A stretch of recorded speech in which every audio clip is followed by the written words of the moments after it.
Growing calls from within Japanese Prime Minister Shigeru Ishiba's own party for him to step down after the ruling coalition lost its majority in the upper house. Mr. Ishiba, however, says taking true responsibility for those election results means not resigning, but staying on to tackle challenges, most of which could explain the subpar showing for both the LDP and its coalition partner, the Komeito party, in the upper house elections. And to ask where this responsibility lies, we're joined by Professor Kei Koga. He's from the School of Social Sciences at Nanyang Technological University. Thanks so much for coming in this evening, Thank you for Professor having Koga.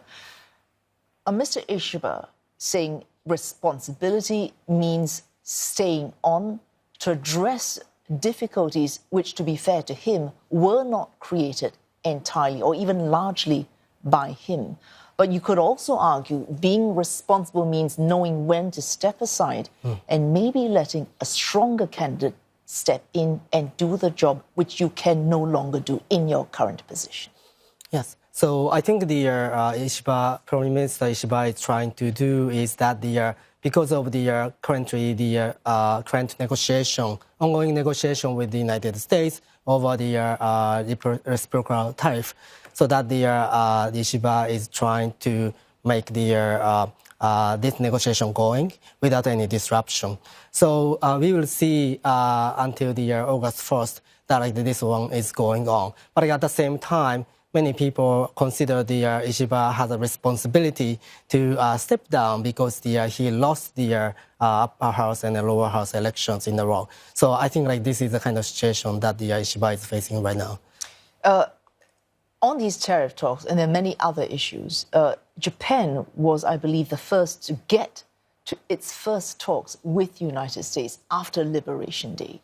And yet it has not got the deal, despite being constantly referred to as the cornerstone ally for the US in the Indo-Pacific. And the blame has also gone to Mr. Ishiba as well as his negotiators for failing to frame the narrative in a way that would work with President Trump. So if he wants to stay on to stabilize tariff negotiations, he really needs to change tack. Yeah, that's true. So what Ishiba is trying to do is that to ensure Japanese national interest is the national interest in terms of the trade, and also at the same time, Japan is not going to deteriorate or damage the stability of the U.S.-Japan relations because of the U.S.-Japan alliances. So in a way, you could argue, before this, national interest might have affected his performance in these upper house elections. Now that those elections are over, it may have been bruising for him, but in a way, his hands are freed to make those concessions and compromises he might not have been able to make before these elections. For example, on cars and rice.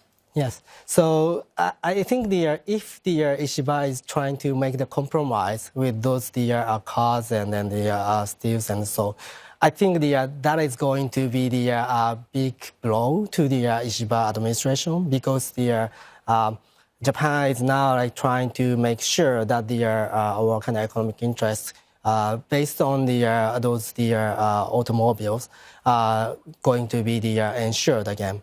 So if the Ishiba is trying to make the big compromise with the United States and then settle the negotiation, that is good for probably Japan-U.S. relations, but it's not going to be good for the political situation domestically. But surely the LDP would not want Mr. Ishiba to be actually serious in his pledge to, I'm not sacrificing rice for automobiles. Automobiles is a pillar industry and a future industry as well for Japan. Surely the LDP would want Mr. Ishiba maybe to make unpopular concessions to get this deal, at least on autos. Okay, yes. So that is one possibility. But I don't really know that if it's going to be true because this negotiation may have the long-term consequences. So if you make the quick negotiation because of the domestic politics, maybe this is going to be a big mistake for Japan. So in that sense, all the kind of political parties and also members consider the negotiation and then even the U.S.-Japan alliances relations are important, but still, I think in terms of the trade negotiation, I think this is going to be more tough. So what I predict or what I see is that this kind of the negotiation is going to take a long time. And in the meantime, Ishiba is going to lose the popularity within the domestic constituencies and also within the LDP. And if that's the case, then probably there's going to be a movement that try to make the Ishiba stepping down from the prime ministership. All right, losing of support, and that support certainly in these elections we saw on the weekend going to what some consider far-right and more conservative parties, and not to the main opposition, which is, I suppose, more centrist. When people voted for, say, Sanseto, were they thinking of tariff negotiations or were they thinking of something else? I think all the kind of the focus of this election is more kind of domestic oriented, and then they are trying to emphasize the importance of what to do with the inflation, and so that Sanseito, which gained a lot of the seats in the upper house, said that they are going to cut the tax, and also they actually try to instigate kind of like nationalistic sentiment in terms of the kind of foreigners' presence like in Japan. So in that sense, I think like Sanseito or the DPP, Democratic Party for the People, are nothing to do. No, I mean, like, I'm not saying like there is nothing to do with, but it's not like really focusing on the foreign policy issues. Also, the two big gainers, picking up from there, the Democratic Party for the People and Sanseito as well, and also doing quite well, and we have generally neglected to mention this in our main headlines, the Japan Innovation Party. Innovation Party, yes. And the other party that did not do well, and proportionally even worse than the LDP, was its partner, the Komeito Party. Yes. Komeito Party. Taken together, earlier our correspondent was looking at what might be seen as a swing in sentiment, but she said that does not constitute genuine impact or influence in Japan's diet.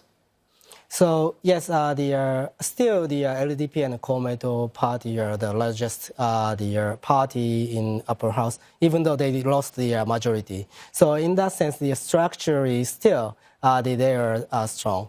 But at the same time, again, the opposition party are getting more and much stronger in terms of the agenda setting and then also the lawmaking. So that I think like this is the kind of the beginning of the Japan's change in the political situation. But then we need to see like in okay, and I run out of time, so very quickly, if they could be united. If they're not united, no real change, right? No, if you're not united, there's not a real All right, change. so right now, seriously fractured opposition. Yes, Thanks so much for coming in and joining us. This is Professor Kei Koga, Associate Professor of the School of Social Sciences at Nanyang Technological University. Thank you.